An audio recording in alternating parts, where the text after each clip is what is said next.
Most people lose not because they are weak, but because they cannot control their emotions when challenged. Think about the last time you watched someone who was completely right lose an argument. They had the facts, they had the logic, but the moment the pressure hit, they cracked. Their voice went up, their hands started moving too fast, and just like that, nobody believed them anymore. Every confrontation you face is a test, not of your intelligence, not of your facts. It's a test of control.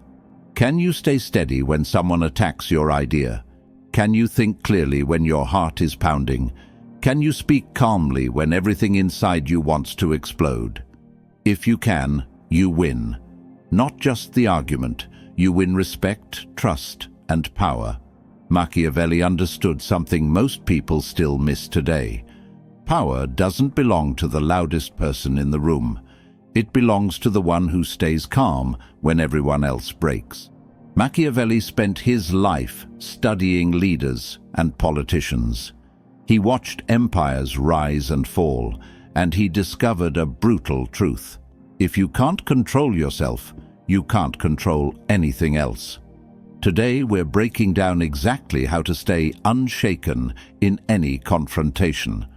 How your body betrays you in seconds, how people read you before you even speak, and how to turn tension into your advantage. Before we dive in, say this with me. I stay unshaken. Mean it, because by the end of this, you'll understand why that sentence carries more weight than any argument you could make. Let's begin. Number 1.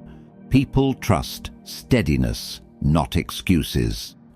Here's what most people get completely wrong. They think confrontations are won with the right words. They rehearse their defense. They prepare their facts. They line up their logic like weapons. And then when the moment comes, they deliver their perfect response. And nobody cares. Because in heated moments, people aren't listening to your words the way you think they are. They're watching you, reading you, studying every micro-signal your body sends. How steady is your voice? How calm is your face? How controlled is your breathing? Based on those signals, they make a snap judgment about whether you're credible or not, whether you're strong or weak. Machiavelli wrote, "Men are governed by appearances as much as by reality." He didn't say appearances matter a little. He said they matter as much as reality itself. How you look in a confrontation is just as important as whether you're actually right. Watch two people argue. One person has all the facts, but their voice is shaky. They keep looking away. They're fidgeting. The other person might be half wrong, but they're calm. They speak slowly. They hold eye contact. Who wins in your mind? The calm one, every time. Because calmness projects reliability. It makes people think, this person knows something I don't. This person is in control. Nervousness projects weakness. It makes people think, this person is hiding something. This person doesn't even believe their own words. You can have the truth on your side and still lose because you couldn't control your delivery. This is why preparation isn't just about what you'll say. It's about how you'll show up. When someone challenges you, your first job isn't to defend yourself. Your first job is to stay steady. If your tone is calm, you appear credible, even without the perfect answer. People will wait for a calm person to speak. They'll give them the benefit of the doubt, but they won't wait for someone who's panicking. Think about job interviews. Someone asks a tough question you didn't expect. You have two options. Option 1, panic, talk fast, stumble over words, fill silence with anything. Your voice goes up. You can see in their eyes you're losing them. Option 2, pause, breathe, look them in the eye. That's a great question. Let me think about that for a second. Then take that second. Calmly. Which version gets the job? The second one. Not because the answer was better, because the presence was stronger. This applies everywhere. Arguments with your partner, conversations with your boss, public criticism, family drama. Your words matter less than your presence. Your logic matters less than your composure. Stay steady, and people will trust you even when they disagree. Stay steady, and you control the room even without all the answers. Steadiness is trust. Nervousness is doubt. Number 2, steady body, steady mind. Let's get specific, because saying stay calm is easy. Actually doing it when your heart is racing is different. In a confrontation, people scan your body, and your body tells the truth, even when your mouth lies. You can say, "I'm fine." But if your hands shake and your eyes dart around, nobody believes you. Your body is a billboard advertising your internal state. Most people can read it in 3 seconds. Shaking hands mean nervousness. Restless eyes mean insecurity. A rushed voice means panic. Crossed arms mean defensiveness. Every movement, every posture shift, every tone change, people pick it up and use it to decide if they should respect you or dismiss you. Machiavelli said, "Men judge more by the eye than by the hand." What they see in your composure matters more than what you argue with words. To stay unshaken, control your body first, because your mind follows your body, not the other way around. Most people think backwards. They think calming their mind will calm their body. But when you're in a confrontation, your nervous system is already activated. Trying to calm your mind with thoughts alone is like stopping a freight train by thinking about it. Control your body. Your brain takes cues from your body. If your body is calm, your brain thinks, maybe this isn't so dangerous. Your mind follows. 3 things you can control right now. First, your breathing. When stressed, your breathing speeds up and gets shallow. You breathe from your chest. This signals your brain, danger, survival mode. Your prefrontal cortex, the part that handles logic and reasoning, goes offline. Your amygdala, the part that handles fear, takes over. That's why people say stupid things in arguments. Your scared brain is driving, not your smart brain. So when you feel heat rising, slow your breathing. In through your nose, out through your mouth. Breathe from your belly, not your chest. Do this a few times. Your heart rate drops. Your brain gets the message, we're okay. Now you can think clearly. Second, your posture. Stand or sit like you're in control. Not arrogant, just solid. Standing, plant your feet shoulder-width apart. Don't shift weight back and forth. Just stand firm. Sitting, sit up straight. Don't slouch. Keep shoulders relaxed, but not slumped. Keep your hands visible and still. Don't fidget with your pen, phone, hair. Don't tap fingers. Don't cross and uncross your arms. Every unnecessary movement broadcasts nervousness. Keep your hands still, on the table, on your lap, at your sides, calm and controlled. This makes you look steady to everyone watching, and it makes you feel steady. Your brain sees your body acting calm and starts to believe it. Third, your voice. When nervous or angry, your voice speeds up, gets higher, gets louder or quieter in weird ways. You talk faster, trying to get everything out before losing nerve. The moment your voice changes like that, people stop trusting you. So slow it down. Speak at 70% of your normal speed. Lower your pitch slightly. Keep volume steady. If you need to pause, pause. Don't fill silences with or nervous laughter. Just pause. Let silence sit there. Silence is power. Silence makes others uncomfortable. When they're uncomfortable, they start talking to fill the gap. When they start talking, you're back in control.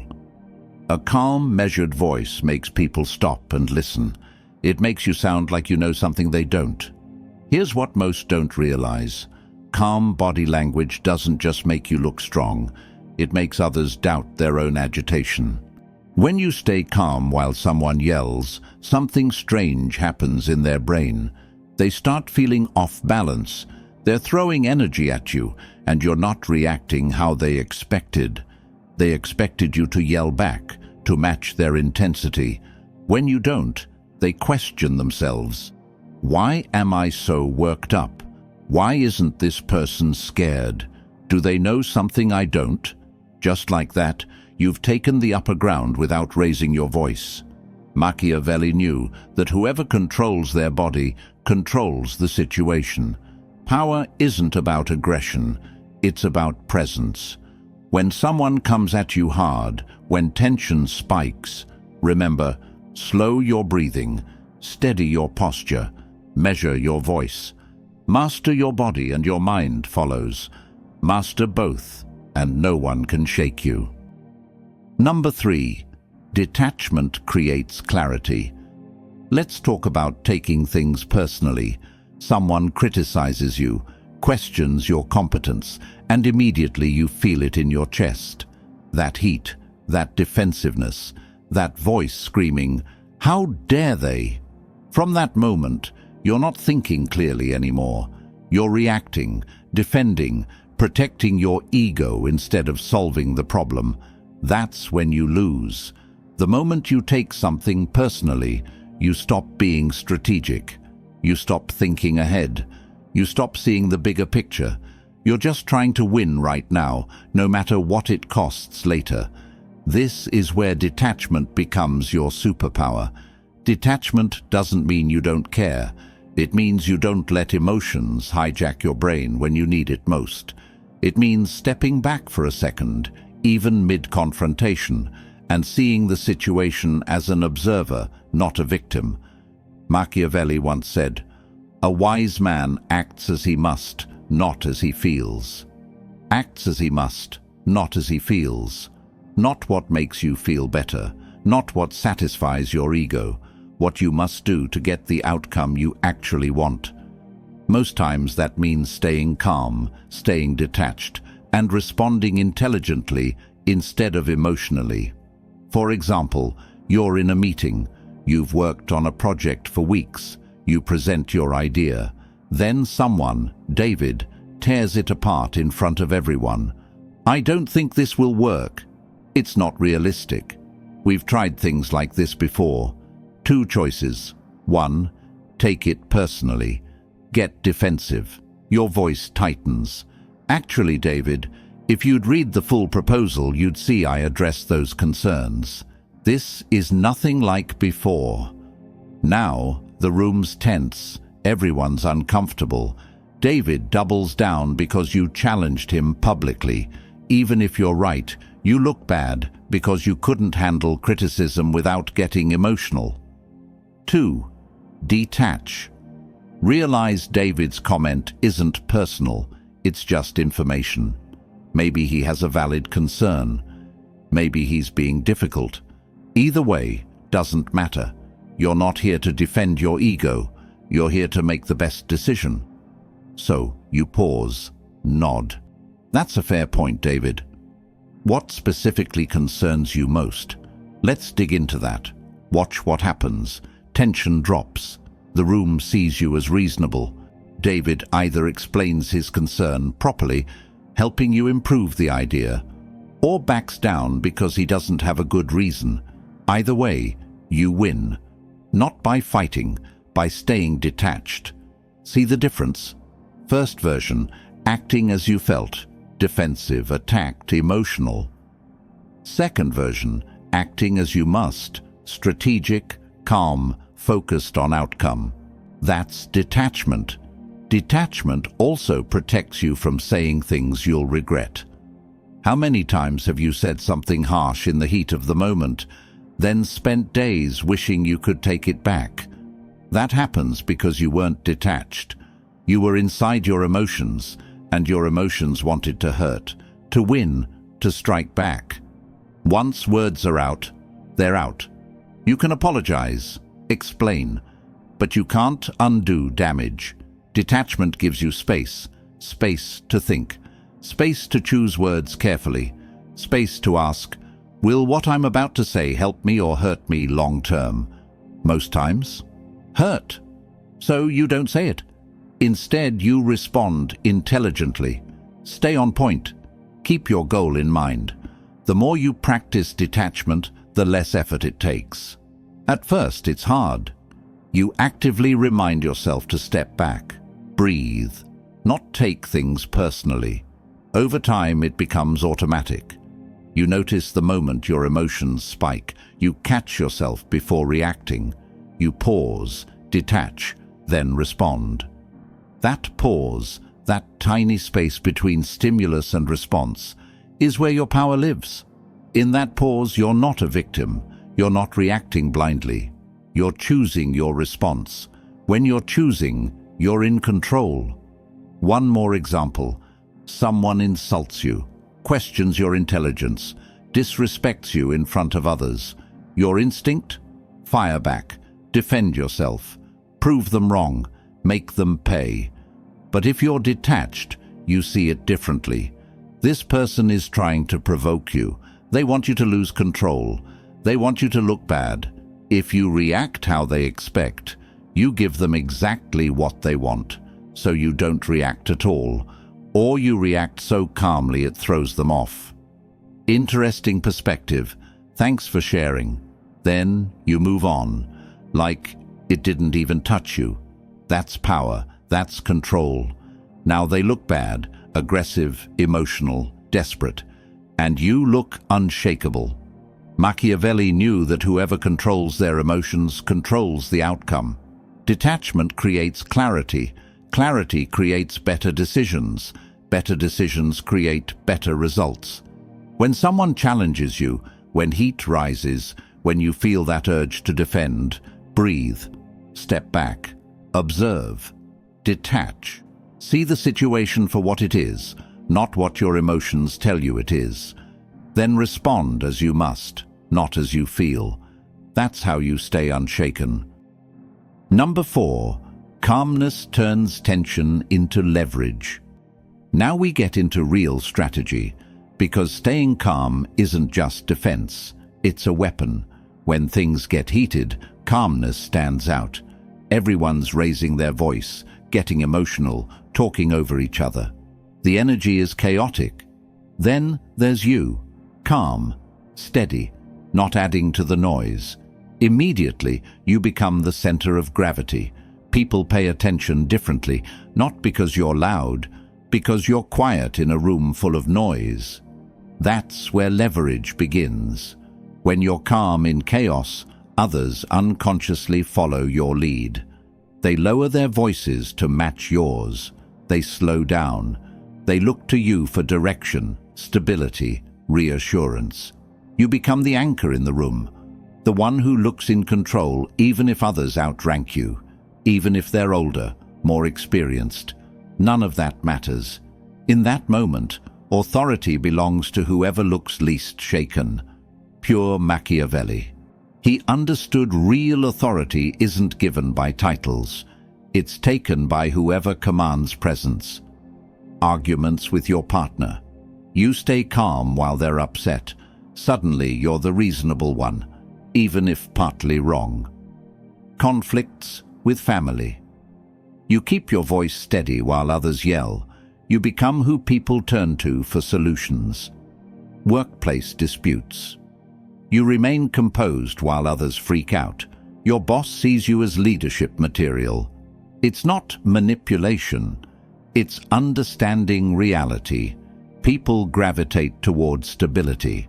When everything's falling apart, they want someone who isn't. Someone who looks like they know what to do next. If you're that person, you gain influence you didn't have before.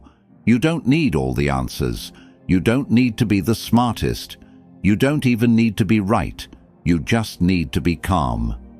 Calmness creates the illusion of competence, makes people think you're more capable than you might be in that moment.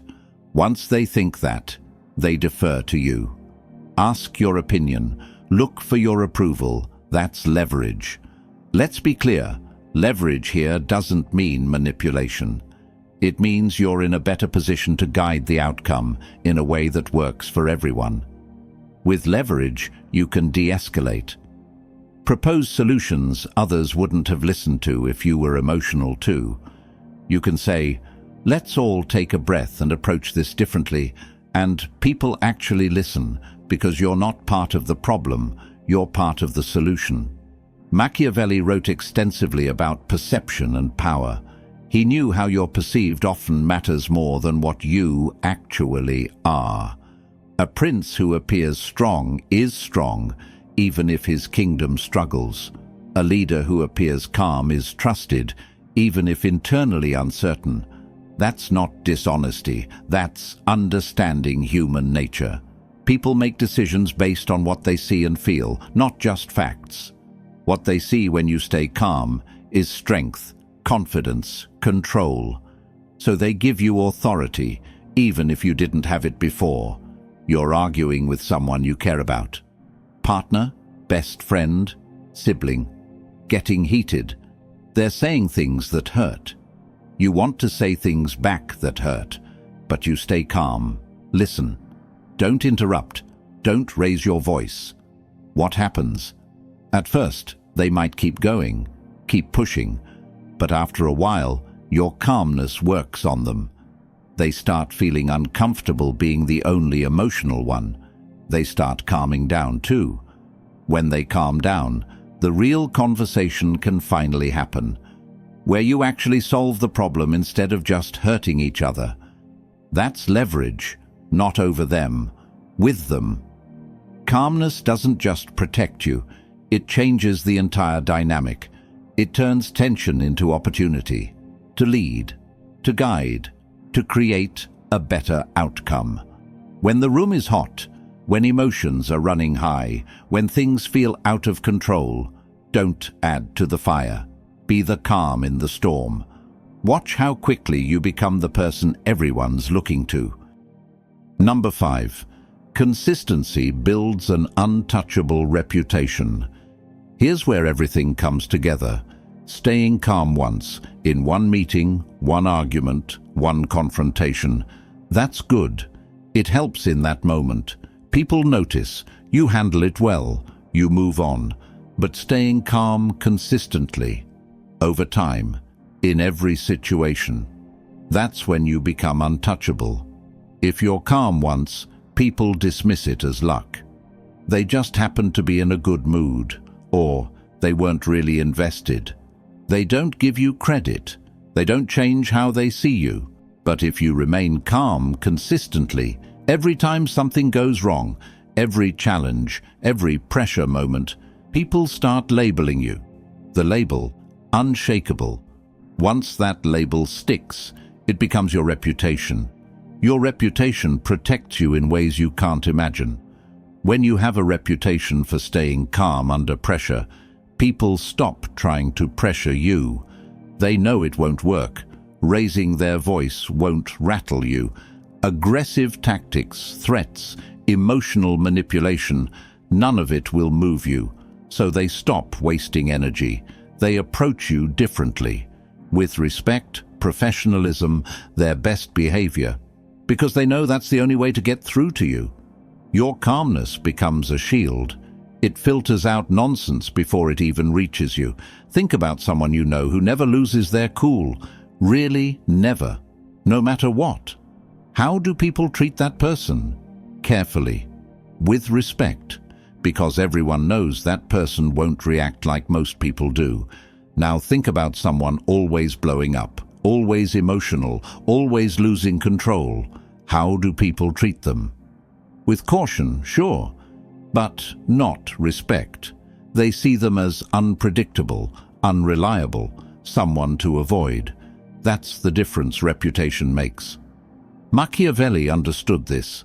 He knew consistency separates respected leaders from forgotten ones. A prince who is sometimes cruel, sometimes merciful, confuses people. They don't know what to expect. When people don't know what to expect, they don't trust you. But a prince who is consistently measured, consistently firm, consistently calm. People know exactly what they're getting. That predictability builds trust. Even if they don't always like your decisions, they respect your consistency. Same applies to you. When you're consistently calm, people learn that's who you are. Not a mood, not a one-time thing. Your character. Once it's your character, it becomes your identity. People introduce you that way. You need to meet Alex. Nothing rattles them. Or at work, if there's a crisis, get Jordan in the room. They never panic. That reputation opens doors, creates opportunities, makes people want you on their team, in their corner, leading their projects. Everyone wants to work with someone who won't fall apart when things get hard. But here's the hard truth. Building this reputation takes time and requires real consistency. You can't be calm for a month, then blow up at someone and expect your reputation to survive intact. It won't. One major loss of control can undo months of steady behavior, because people remember explosions more than they remember calm. That's how human memory works. We remember outliers, dramatic moments, times someone acted out of character. So to build an untouchable reputation, you have to commit, not for a week, not when convenient, always. That doesn't mean you can't have emotions. You can be upset, frustrated, disappointed. It means you don't let those emotions control how you show up. You feel them, process them, but don't let them dictate your behavior in the moment. You still speak calmly, think clearly, maintain your presence. Over time, that consistency compounds. Every time you stay calm when others expect you to lose it, your reputation gets stronger. Every time you handle a crisis with composure, people trust you more. Every time you refuse to be shaken, you add another brick to the wall that protects you. Eventually, that wall becomes so strong, nothing can break through. People will test you early on, especially if they're used to seeing others crack. They'll push harder, try to provoke you, see if you're for real or just acting. But if you pass those tests, if you stay unshaken every time, they stop testing. They accept this is who you are, and they adjust their behavior accordingly. This is when you've truly won, not just individual confrontations, but the long game. Now you don't have to fight as many battles. Your reputation does the fighting. People approach you with respect from the start. Don't try to intimidate you. Don't play games. Don't waste your time with drama. And on the rare occasion someone does challenge you, everyone else in the room is already on your side, because they know you're not the problem. Machiavelli said, "It is better to be feared than loved if you cannot be both." But there's a third option, to be unshakable. When you're unshakable, people don't exactly fear you, and they might not love you, but they respect you deeply. And respect is more valuable than either fear or love, because respect lasts. Fear fades when you're not watching. Love fades when emotions change. But respect for someone who never breaks, that stays. If you take nothing else from this, take this. Calmness is not just a tactic, it's an identity. Build that identity consistently, over time, and you don't just survive confrontations, you rise above them entirely. True strength in confrontation is not about volume, not about dominance, not about the loudest voice or sharpest comeback. It's about steadiness. People lose trust in those who can't hold themselves together. They see someone shaking, voice cracking, emotions spilling, and think, this person can't be trusted with anything important. But when they see someone stay calm, who doesn't flinch, who keeps composure when everyone else falls apart, they follow, they respect. Sometimes they even fear. Not because you're aggressive, because you're untouchable. Machiavelli's lesson is simple. Control yourself first, and you control the situation. When you master your breathing, your posture, your voice, you master the room. When you detach from emotion and act strategically, you win the long game. When you stay calm consistently, you build a reputation that protects you forever. This isn't theory. This is how power actually works. The person who stays unshaken doesn't need to be the smartest, the strongest, or the most experienced. They just need to be the one who doesn't break. And over time, that becomes everything. So remember, you don't win arguments by being louder. You win by being untouchable. Practice this in small moments first. When someone cuts you off in traffic, when a colleague snaps at you, when family pushes your buttons, stay calm, breathe slow, speak steady, detach. Each time you do, you're building the skill, building the reputation, building the identity. Eventually it becomes who you are, not what you do in some situations, who you are in all situations. That's when you become truly unshaken. If this resonated with you, hit that like button.